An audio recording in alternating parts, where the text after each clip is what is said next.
All right, we're getting a text in here at 63532 asking you a question. It says straight out, tell this dude, give Gina the money and make that fight with Cyborg. Why is it taking so long? I don't know. You'd have to discuss that with the management department there. I have no idea. Yeah. You think it's just a matter of money at this point? Because reportedly her deal with Elite XC, really wasn't very equitable or fair because the numbers she was bringing in were gigantic. Yeah, I'm not involved in that end of it. I actually, honestly speaking, I've never been involved with Gina's manager other than, when is she available to fight? And these are the opponents I have. Yeah. And they said they'd get back to me, and that's about it. All right, so what do you hear on one of the other big names supposedly acquired in that deal, and that's Kimbo Slice, because I think people still want to see him. And I know Dave doesn't, but I hear the big sigh from Dave. But there's still a lot of intrigue around the guy. Yeah, there's a lot of intrigue on him. But let's be honest. Kimbo Slice, in my opinion, he's definitely a fighter. But is he a polished MMA fighter? And I say no. I think he's a he's got a great name. He's got a built name now, and people want to see him. So. He should be fighting the guys that are worthy, like the Gotti type scenario. Put him in with compelling matches that people want to see. I mean, you don't necessarily have to have the world champion fight the world champion for get the people's interest. You hit it on the nail with Gotti. Well, he wasn't the champ. Go ahead, Dave. Fire on Kimbo. Here's I'm going to tell you something, and I know I'm right on this. First of all, he's not a fighter. He stinks. Okay, he doesn't have any talent. Secondly, if you want to promote him, do it like they did with Butterbean in boxing. Don't pretend that it's anything more than a novelty. That's fine. If you want to say, he's the 4-round champion of the world, or, if you want to build him along those lines, cool. At least we're not going to have any pretense that he's legitimate. He isn't legitimate. I disagree. He can be promoted as legitimate. It has to be the right matchup. Yeah, he's a novelty. On your reference on the novelty, the way he was built, okay, I will agree. But the way I would structure it is, he'd have to earn his shot just like anybody else. He'd have to get in there and fight the tough fights that put him in that position. But then he's then Javier, he's one and done. He'll never beat anybody any good. He doesn't have the talent. So to me, you want to maximize your potential with the guy. You promote him as a novelty. That's what he is. You can go on for years like that. Listen, if they'd have put Butterbean in one time with a legitimate guy, the whole thing's done. Aram got years out of him. He made millions off Butterbean because he never tried to fake it with him. He promoted him as a novelty. You can do the same thing with Kimbo Slice and clean up with the guy. The moment you try and sell anybody that he's really a good fighter, it's over. It's done, and you'll lose your investment. You'll lose your investment. I know I'm right on this. I would agree on what you're saying, and like I said with Kimbo, I would disagree on one thing. He is a fighter, and it's just a matter of getting him with the compelling matchups that people want to see. And to me, it's all up to Kimbo. What does he want? Does he want to start back out again and build his way back up to a position one day where he can contend with the best? Is he able to contend with the best right now? No, I never thought he could.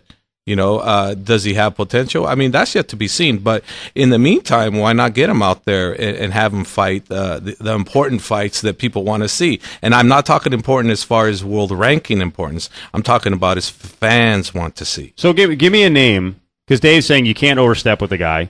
Because it's going to be one and done. So give me a name or two that you would think level wise he should be matched up against. As far as what fans would like to see, I mean, think about this. Okay, and I'm just throwing a name. Hasim Rahman.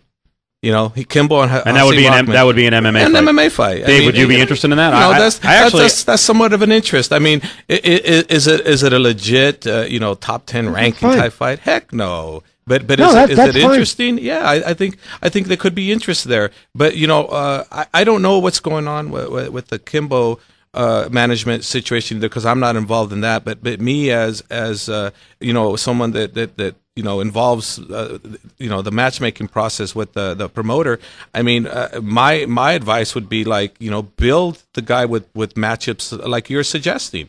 And when you say Butterbean, to me, it's like I look at Butterbean, this big old huge guy. Butterbean was better. Let me tell you something. Butterbean was way better than Kimbo Slice. in this particular sport. Butterbean actually had some basic boxing you know what, skills. guys? Actually, I Butterbean might be better as an MMA fighter. That's the sad part because he took out James Thompson a lot more easily than Kimbo did. And you're potentially correct on that. You know, the only way to find out is where that stands is put him in there. You know, but I mean, you know, let's face it, in MMA, Butterbean, you know, I mean, for God's sake.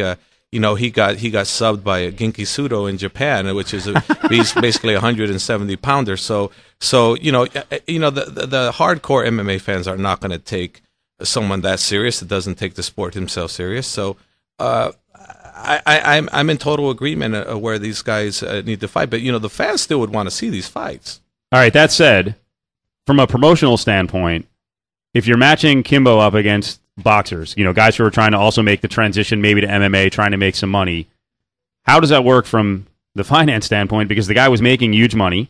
Does he get the same sort of deal? Is it worth it for you? And believe me, a guy like Hasim Rahman, I don't know if you've actually talked to him or not, but Hasim Rahman is accustomed to making millions of dollars. So is Hasim Rahman all of a sudden going to come in and go, I'll do it for a $60,000 payday? So that to me, that's the challenge on both sides, because Kimbo, they already threw Kimbo the world in terms of money. Now you're going to tell him, hey, you're going to make less money, and you're going to tell a boxer who's accustomed to making millions, you're going to make less money. Yeah, I agree with that. So I don't know how they're going to work that out. If that ever comes. I'll give you a name. Match him up with Jose Canseco. He'll take the money. He needs it. I'm serious. You want to? No, there you go, and you'll sell tickets too. That and you know what, and that's kind of something that fans want to see. Then you know, then that's something that could be thrown out there. But I don't know on that aspect as to far as what they're doing with that. I have no negotiations in the Kimbo situation. I have none with the Gina. So those are areas that I may speak my mind like you are, but I have no knowledge of what actually is going on with that. That's Javier Mendez from Strikeforce. He's the matchmaker.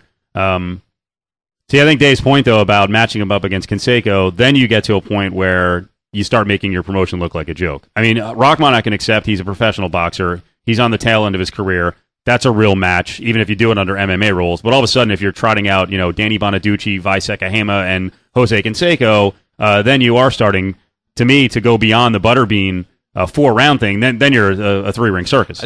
Like I said, to be one that's acceptable, that like you guys are talking about price, if it can be worked out. Hasim Rahman, there's interest there because, and one of the reasons why I say that, if you guys remember, you know, he had a little meltdown on Lennox Lewis.